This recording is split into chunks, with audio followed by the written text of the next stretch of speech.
High বন্ধুরা, আপনাদের সকলকে স্বাগত জানাই আমার নতুন একটি ব্লগে। দীঘারই এই দীঘার ব্লগেরই একটি পার্ট। আমরা সেদিন যেখান থেকে ব্লগটি শেষ করেছিলাম আর সেখান থেকে স্টার্ট করছি। আর সকালে সূর্যোদয় দেখতে এসে আর বিচে ঘোরাঘুরি করে আমার জামা কাপড়টা একদম ভিজে গিয়েছে, তাই এখানে বসে আছি আর জামার কাপড়টা আর কি শুকনো করছি। একটু শুকনো হয়ে গেলেই চলে যাব হোটেলে। আর এখানে নীলের সাথে বসে বসে একটু ইয়ার্কি ঠাট্টাও করছিলাম। আমি হাতে মেহেন্দি পরেছিলাম, সেটাই আর কি দেখাতে বলছিল। আর এই যে এখন আমরা দুজনেই বেরিয়ে পড়েছি, হোটেলে যাচ্ছি। আমাদের হোটেলটা এখান থেকে খুব একটা দূর নয়, আপনাদেরকে আগের ব্লগেই বলেছিলাম 5 মিনিটের হাঁটা পথ।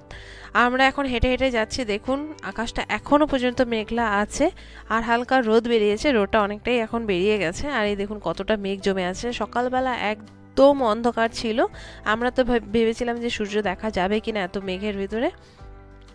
যাই হোক, আমাদের দেখা হলো না।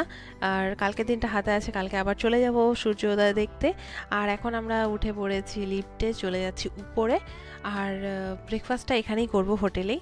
আমাদের ব্রেকফাস্টটা হোটেলে মানে কি বলবো, বুকে সিস্টেম আছে আর কি, মানে হোটেলের যে ভাড়ার সাথে অ্যাড ব্রেকফাস্ট আছে, তো সেটা হোটেলেই করে নেব। এই জন্য আমরা বিচে আর কি একটু চাটা খেয়েছিলাম আর এখন হোটেলটা একটু ঘুরে ঘুরে দেখছি। যাব একটু ছাদে। ছাদে নাকি সুইমিং পুল আছে, সেটা আমাদের দেখা হয়নি। আমরা এখন দুজনেই চলে যাচ্ছি ছাদে। আর এই দেখুন হোটেলটার চারিদিকে খুব সুন্দর আর্ট করা, মানে আর্টের ছবিগুলো লাগানো আছে। এই ছবিগুলো খুবই সুন্দর লাগছে দেখতে। হোটেল দেখুন বন্ধুরা, আর্টগুলো সত্যি খুবই সুন্দর। আর এই আর্টগুলো চারিদিক মানে হোটেলের চারিদিকেই লাগানো আছে আর রুমের ভিতরেও আর্টগুলো লাগানো আছে। আপনাদেরকে দেখিয়েছিলাম আমি আমাদের যে রুমটা নেওয়া আছে।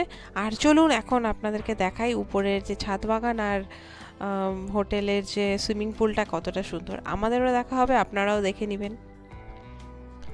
এই যে দেখুন বন্ধুরা, আমরা চলে এসেছি এখন ছাদে। আর দেখুন ছাদটা সত্যি কতটা সুন্দর, কত সুন্দর ফুল লাগানো আছে, মানে ফুলের আর এমনি গাছগুলো যে আছে, বাগান গাছগুলো কতটা সুন্দর লাগছে। একদম পরিষ্কার পরিচ্ছন্ন, খুবই সুন্দর। আর বন্ধুরা, এই ফুলটা আমি নতুন দেখলাম, আগে কখনো এই ফুলটা আমি দেখিনি। আর গাছগুলো কত সুন্দর করে সাজানো আছে, খুব সুন্দর। রোদ বেরিয়েছে আর গরমও লাগছে খুব। আর এই যে হচ্ছে এটা, এগুলো মনে হয় চেঞ্জিং রুম হবে। আর এটার উপরে হচ্ছে এই যে সুইমিং পুলটা, এই যেটা দেখুন এখানে সুইমিং পুলটা করা আছে। আমি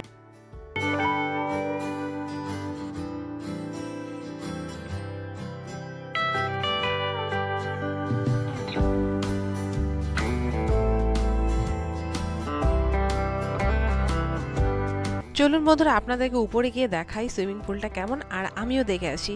দেখুন গাছে এই ফুলগুলো কত সুন্দর ধরেছে, আর কি সুন্দর এই ফুলগুলো। এই ফুলগুলো আমাদের বাপের বাড়ির ওখানেও আছে, আমি দেখেছি। ক্যাকটাস ফুল সামথিং বলে হয়তো। আর এই যে দেখুন মানে সুইমিং পুলটা খুব একটা বড় নয়, বাট দেখতে খুবই সুন্দর। আর এই যে এখানে একটা সেলফি জোন লাগানো আছে, এখানে হয়তো সেলফি তোলা যায়। আর বন্ধুরা, এখন মানে এখানে হচ্ছে টাইমিং এর সবকিছু দেওয়া আছে, কিভাবে কি ইউজ করতে হবে, কখন খোলা থাকবে, বা কি কত টাকা লাগবে, কি ব্যাপার। তো দেখা যাক, যদি সময় হয় আমি অবশ্যই আসবো এখানে স্নান করতে, আমার খুবই ইচ্ছে আছে। বন্ধুরা দেখুন উপর থেকে কেমন লাগছে ভিউজটা। আমি খুব একটা কাছে থেকে আপনাদেরকে দেখাতে পারছি না, কারণ আমার উপরের থেকে একটু ভয় লাগে আর কি। আর এই যে এখন আমরা চলে এসেছি খাওয়া দাওয়া করতে, মানে ব্রেকফাস্ট করতে এখানে। আর ব্রেকফাস্টে এখানে আছে পাস্তা, ছোলে ভাটুরা আর সুজি আমি নিয়ে নিয়েছি। আর নীল গিয়েছে সে কি খাবে সেটা নিতে, আমি নিয়ে এখানে বসে পড়েছি। আমরা একটা টেবিল নিয়ে নিয়েছি, আর এখানে যারা হোটেলে আছেন তারাও আর কি খেতে এসেছেন।